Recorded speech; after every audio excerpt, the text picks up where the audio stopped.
Welcome everybody to another edition of Discover Marshalltown. I'm your host Kyle Martin, and in case you're tuning in, no, I'm not Denny Grabenbauer. I'm probably going to say that for a while because Denny hosted this program for many years, and I'm taking over his chair for a while. Joining us today with the Marshalltown Speedway, we have Toby Kruse, and Toby wears many hats, and correct me if I'm wrong, Toby, announcer, promoter, owner, anything else you do? Sell hot dogs? Get the hot dogs ready, pretty much, yeah. If it needs to be done, cut the grass, weed eat, you name it. I enjoy all facets of it. Well, let's talk a little bit about your background. I was kind of doing a little checking online.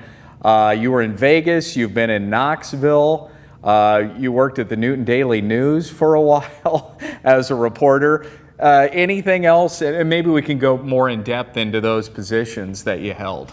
You know, probably when I got started in racing, went with my family as a child. I've got a twin sister, two older brothers, so I've been an avid race fan for my whole life. I was born into it, and when I was 18, I actually started flagging car races. And I worked at Wayne Larson's at his body shop for 12 years. And during that time, I was announcing, flagging, working at car races from four nights a week on. So I was doing 120, 130 nights a year. Wow. And that whole time just kind of saving money and thinking, maybe I'll get my own racetrack someday. And so this is the 11th year of being the promoter of the Marshalltown Speedway. So it's pretty amazing the way life, you know, how it unfolds and things just take place. That's pretty unbelievable. Was there an apprenticeship? You know, you often hear about people coming up through the ranks, and you and I were talking a little bit off the air about young people coming through the ranks a little bit. Or did you just learn by watching? By watching, and asking a lot of questions. You know, I was, like I said, I went from being an avid fan to flagging and announcing. And as you're doing that, you're kind of watching things that happen.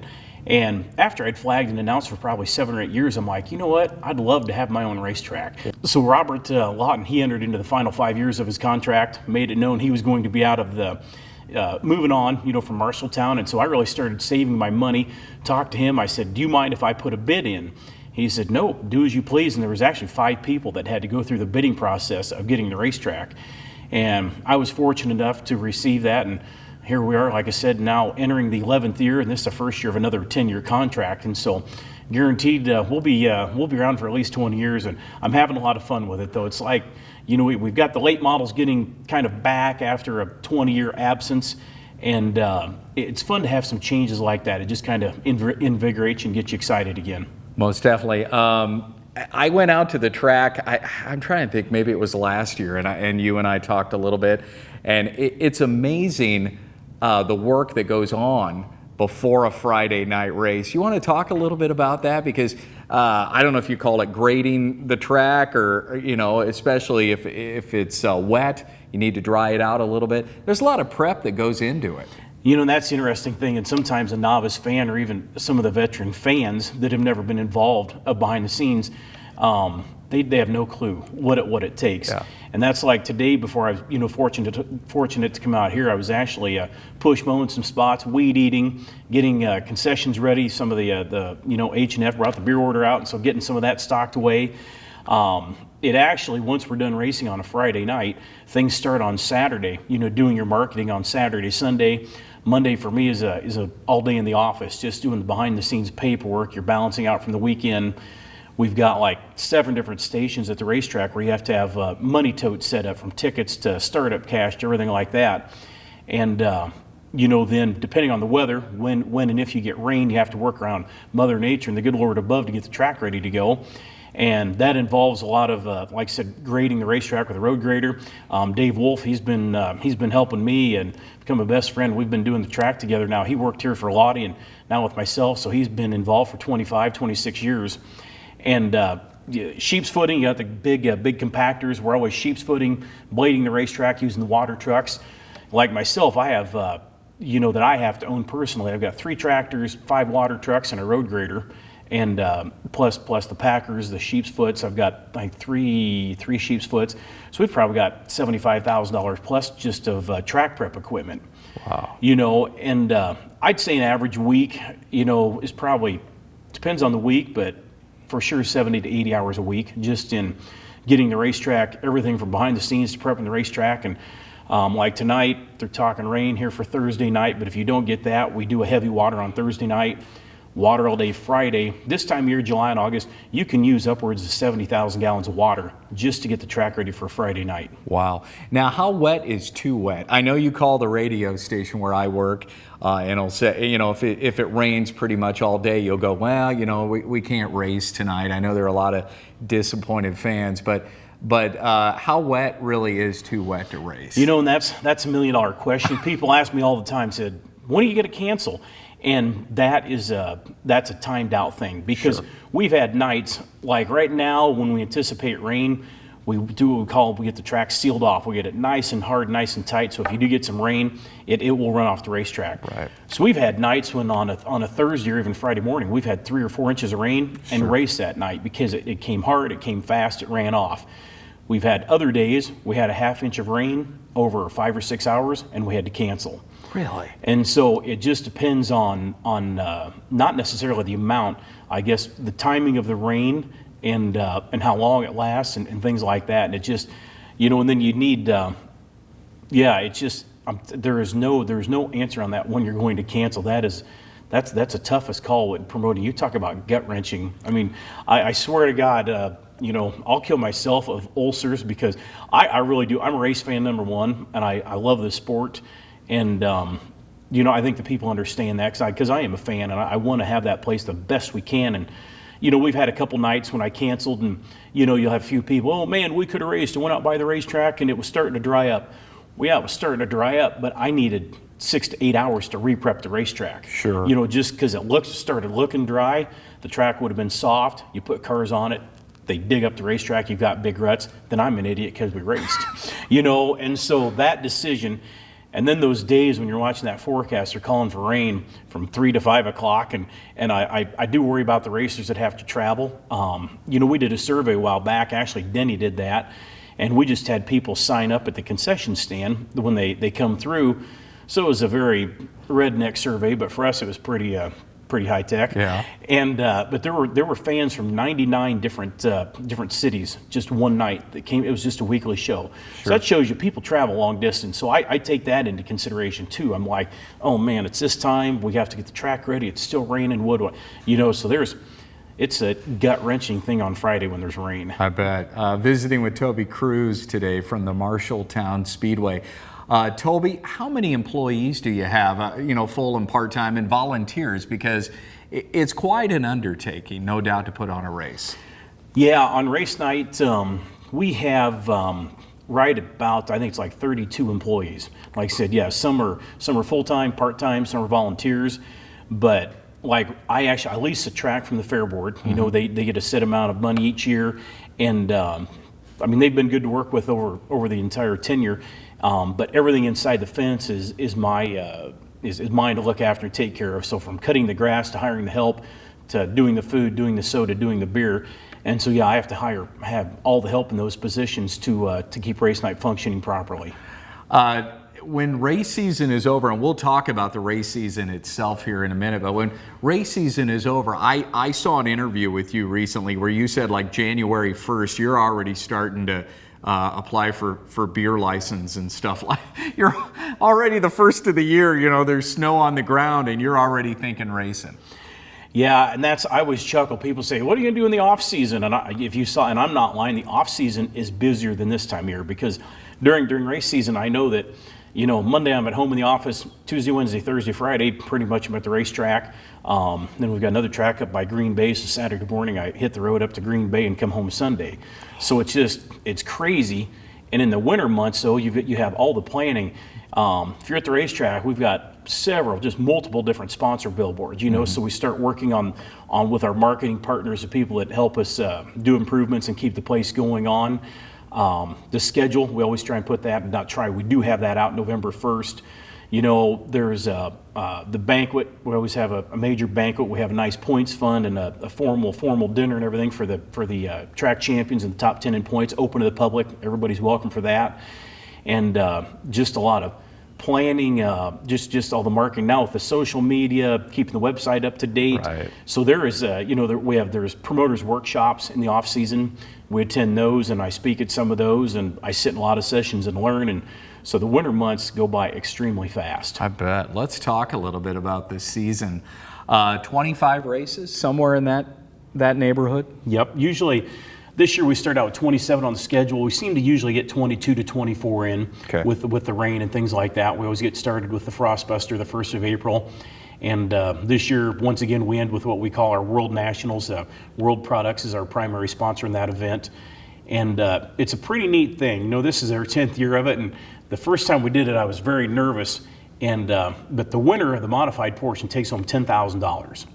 And when you think about that, 10 grand for 2 days worth of work driving a race car is pretty cool. That is great work. And the first, when we first did that, just like we have 24 cars in the A main, and that A main purse alone is $35,000. And so there's a lot of risk involved. You know, you weigh heavily on Mother Nature. Last year we had rain. We rained a day out, so we got through it. Wasn't the prettiest thing ever, but we got through it. We always pay the purse. Everything was good, but we had drivers from 12 different states in Canada there. And so this event continues to grow, and that, we have our season championship earlier this year, August 26th. Then we have a special event September 2nd, just kind of a redraw. A lot of people that are heading towards Super Nationals and they like to come race at Marshalltown. We'll give them a look at the racetrack before the World Nationals, September 15th through the 17th. Can we talk a little bit about the models, the different cars, and maybe you can explain the difference? Because I am new to racing, new to dirt tracks, and I need to be educated in all the models out there. Yeah, like this Friday night, we'll have 6 different classes of cars. We start out with the class we call the Mod Lights. Those started out as like 30 and 40 sedans, but then they kind of, like all racing, it starts to evolve, and now they look like a scaled down modified. You know, they have fabricated bodies, but they run on motorcycle engines is what those are powered by. Very quick. They run within about a second lap times of the modifieds. And then our quote-unquote entry-level class would be the IMCA Hobby Stock, and all of our classes, with the exception of the Mod Light, are sanctioned by IMCA. So people hear IMCA, and the easiest way to explain that's NFL for stock car racing. Okay. For our dirt track racing, that's a sanctioning body. They set the rules. The drivers have to be a member, and so we follow the rules and guidelines. We pay sanctioning fees, and that money comes back to the racers in a points fund. Okay. But so the hobby stocks would be your entry level class. They have to run a street tire. It's the same tire you'd run on your street car. It's a 7-inch DOT tire. Small compression motors. Great racing though, even for an entry level class. Fantastic racing. And then you move up. The next class, I guess, would be, and it's a newer class. I'm guessing 7 or 8 years since it's been around. Or actually it'd be about 11 years it's been around, but the IMCA Sport Mods. So you have the modified class that started in 1979 with Keith Knack. This is started out as a cheaper version, like all racing. It didn't stay that way long, but it's still cheaper than the modified. Okay. But that's in the Sport Mod class, you'll see new drivers, old drivers that got out of racing, thought that class is for me, and drivers that are just very happy. So I compare that class to like the NASCAR Craftsman Truck Series, because that's a mixture of a lot of people. Okay. One of my favorite classes, the IMCA stock cars. That's just a full-bodied car. You'll see like Monte Carlos, Regals, body styles that you would still see on the road today. The Sport Mods, the stock cars, and modifieds all run the same. It's a Hoosier racing tire, 8-inch racing tire that's mandated by IMCA. Then after the stock cars, you move up to the IMC modifieds, the open-wheeled cars, a little bit more horsepower.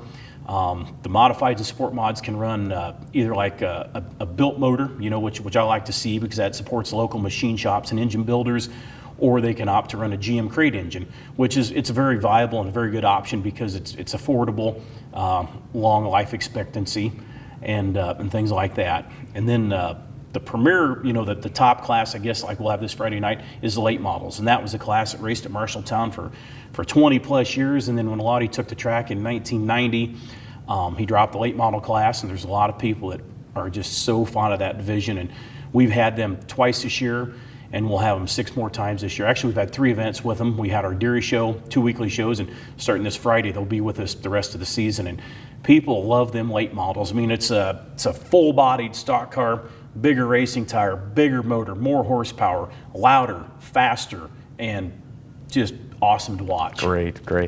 We're visiting with Toby Kruse, Discover Marshalltown, and we're going to take a commercial break. We'll be back with more after this.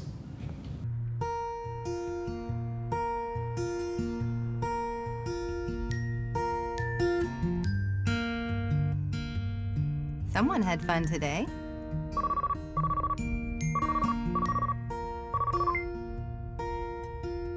Hey, sweetheart, everything okay? Yeah, everything's fine. How's our little guy? Now I lay me down to sleep. Looks like I'm stuck working late tonight. Probably won't be home until closer to 8. Oh, that's okay. I have got a laundry list of emails to send out. I pray the Lord my soul to keep. Yeah, he did great. We had so much fun today. If I die before I wake, Trying over and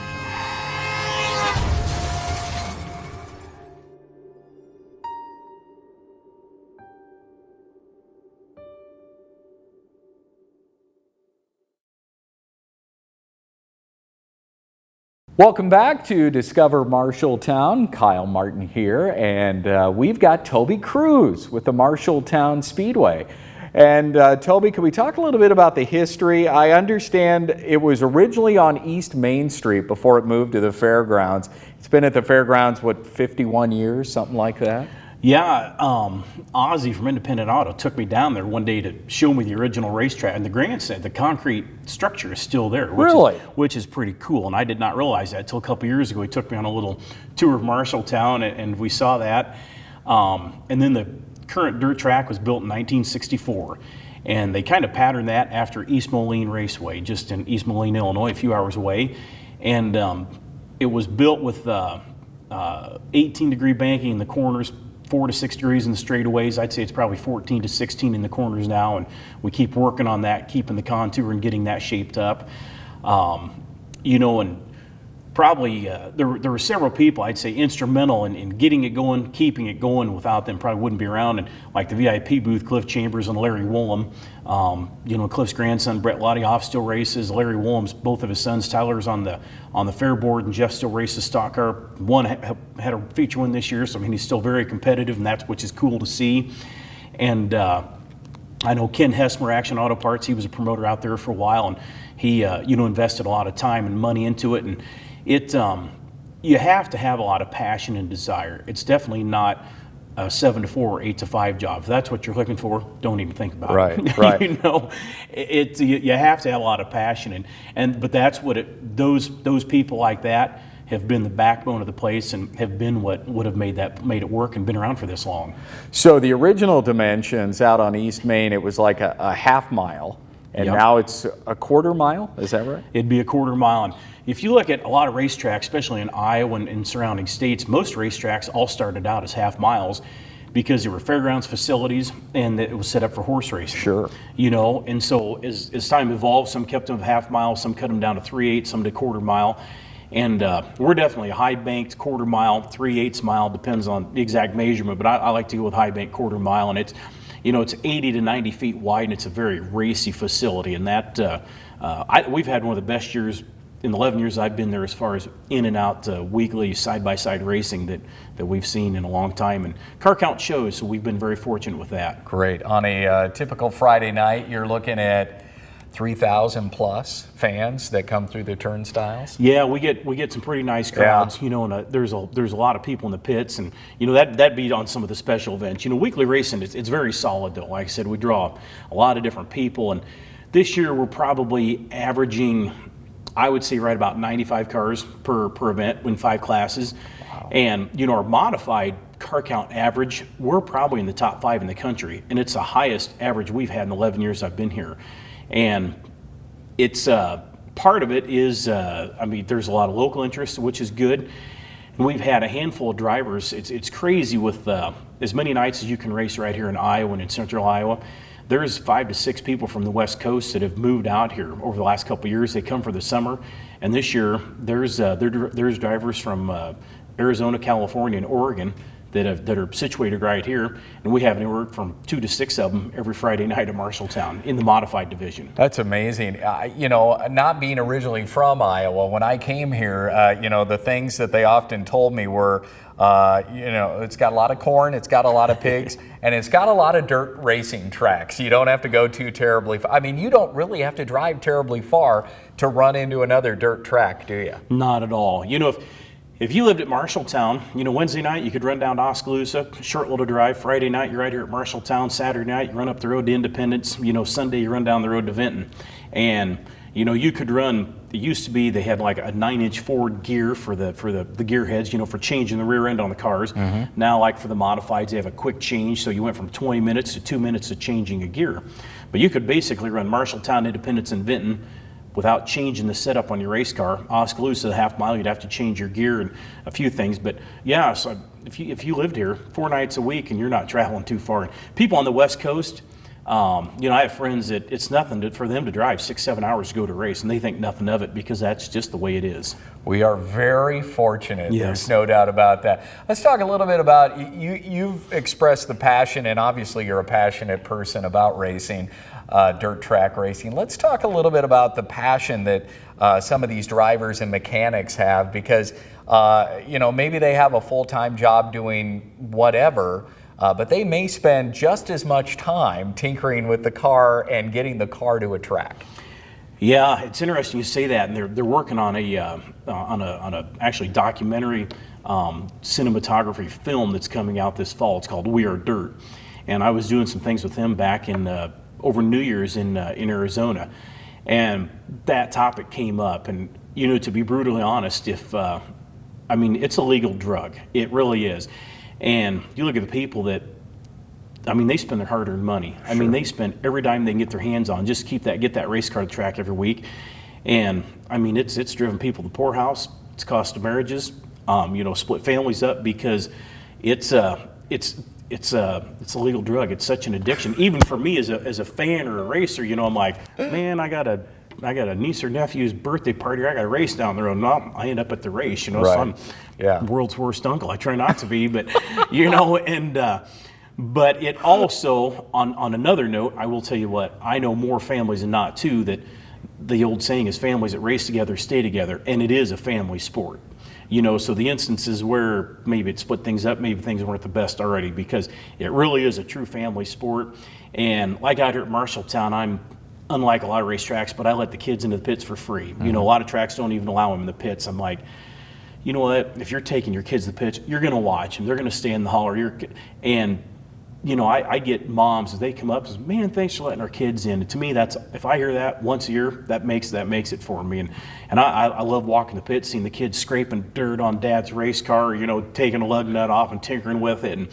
And that to me is just priceless. When I see that on a Friday night, that's what, when I see things like that, I see good racing, people walking out with smiles. I like to thank them as they're leaving the place. Thanks for coming. Hope you enjoyed it. Yeah, we'll see you next week. And that's what fuels my fire. Let's talk a little bit about the suites or the seating. I know you've got special, VIP suites at the racetrack, and if you wanted to rent one of those, that's a great way to watch a race.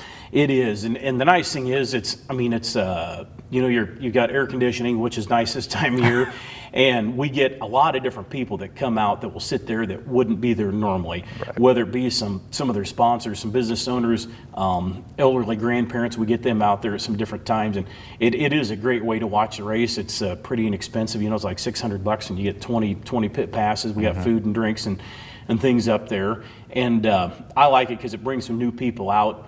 It's kind of like in the grandstands, kids 10 and under are always free. We're trying to bring families out there, and if they come out in the VIP booth or in the grandstands, always want to show them a good time where they like it, and we bring them back. Right. You mentioned like Newton, or I throw in real quick some of the like NASCAR tracks, and even food vendors like, you're too cheap on your admission or too cheap on food, and we try and keep the food down. It's like $1.50 for a hot dog, $1 for a popcorn. Things are cheap, so people can still afford to be there every Friday night. You talked a little bit about the purses, the winnings of some of these drivers. Some of these drivers can make a pretty good income or supplement their income by going around the dirt tracks and racing. Yeah, if you run up front, if you can stay in the top 3 or 4, you can probably pay your bills. The cars are really expensive, but anymore, there is a lot of minimum $1,000 to win races just all the time that you can hit. And like our weekly purse for the 5 divisions at Marshalltown usually runs about $8,500 to $9,000. So a lot of people, like say the behind the scenes, they don't realize that. it costs us by the time you do, you do your rent, you pay the help, you pay the purse, everything like those things like that. You're talking anywhere from $17,000 to $20,000 a night just to open up the gates. Really? Which is pretty, most people just see they're counting heads saying, man, you're getting rich at this deal. But they don't, there's so many, our diesel bill every week, the gas bill for the water trucks. I mean, I'm back and forth to Casey's, I don't know how many times a week, right. Getting things and just, so and so like when you're talking about a rain out, that's the other thing. I'm sitting there looking at rain thinking, man, nobody's going to show up tonight. And you've got, our costs are the same, whether we have 1,000 people or 200 people in the grandstands. Yeah. The facilities themselves, let's talk a little bit about the grandstands. They seat how many approximately? I mean, if you had a full crowd. Yeah, if, and there again, the novice fans, people always look at that, oh my word, there's 2,000 people up there. When they make grandstands, they always say they're based on an 18-inch seat. Well, that's unrealistic. So people, they were starting to change. They're saying, okay, 22 to 24 inches. We're a little bigger now. Yeah, 18 inches, I'm going to be rubbing elbows with people on both sides. Yeah. But on an 18-inch seat, the grandstand would seat 2,200. Okay. That's impossible. Our first year, we had a late model race at Marshalltown. We had like 1,200 out there, plus some people in the pits. So if we had 1,500 in those grandstands, it would be absolutely packed. It'd be, but then we have the catwalks, which add another facet. Great way to watch your races. People right. they're either on the catwalks, they can stand on their haulers, and so we got quite a bit of room for the people. Okay. The drivers, I've always been curious how just an ordinary person might just go, heck, I'd like to drive. I'd like to be a driver. I mean, do they start out at a certain level or a certain track and then work their way up to our speedway and other speedways? I mean, where do you go? We talked about you learning the tricks of the trade. Yeah. How does somebody get into this? A combination. Some of your really good racers right now. I start out in go-karts. There's some really good go-kart racers, and that's what they started out and worked up in the ranks. You've got other people that started out like myself that were a fan and decided to go racing rather than get onto the promoting end of it. Maybe a crew member or their parents raced, so that got them into it. One neat thing that I like to see, we've got a guy that races out here, Gary Fonts, and he's from State Center, races every week. And he's got a couple cars, and every so often he'll put a guy in his car. Hey, you want to drive my car? And he has a hobby stock, or he's got a couple of them. And we've got a new racer this year because Gary let him drive his car last year. And I wish we had more people like that are willing to let people hop in that race car and learn the tricks of it. He and Larry Frick are out there every week, and people like that really make it neat for the place. And I don't think people know what they do sometimes, and so it's nice to be able to give them some recognition for what they do to help the sport out. It's kind of neat. Just have a friend that has a car. Yeah. Well, and like I said, Gary, he'll put people in that car, and because all the fans sit there, oh, that's easy, I could do that. As they're pounding a Budweiser or whatever. But I'm telling you what, I've raced. I mean, I've hot lapped several times. Only raced a couple times competitively, but it is so mentally draining. You'd have no idea how mentally exhausting it is, and it takes a lot of skill and a lot of talent. And so just you put somebody in that race car, and it'll change your perception real quick. I totally do not doubt that it could be mentally draining. Trying to stay at a certain pace, trying to avoid other cars, trying to avoid collisions, and trying to not bank it in too high.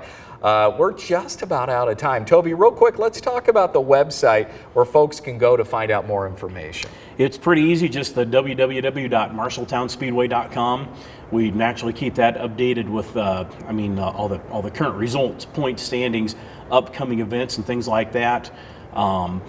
Again, I'm not real smart on it. I have people that help me, but Facebook, Twitter, we have all that going on. Without that, I don't know where we would be this day and age, but there's good and bad, but it's a great marketing tool, the Facebook is. And so the website, Facebook, Twitter. On the website, we have a text message club. People can join that. And so like on days if we have inclement weather, I say, hey, the races are canceled due to weather. Or we just say, hey, the races are on, come out and join us tonight, give our sponsors some recognition and things like that. Very good. We're out of time. Thank you. My pleasure. Thank you. Toby Kruse joining us today from the Marshalltown Speedway. This has been Kyle Martin for Discover Marshalltown, and we'll see you next time.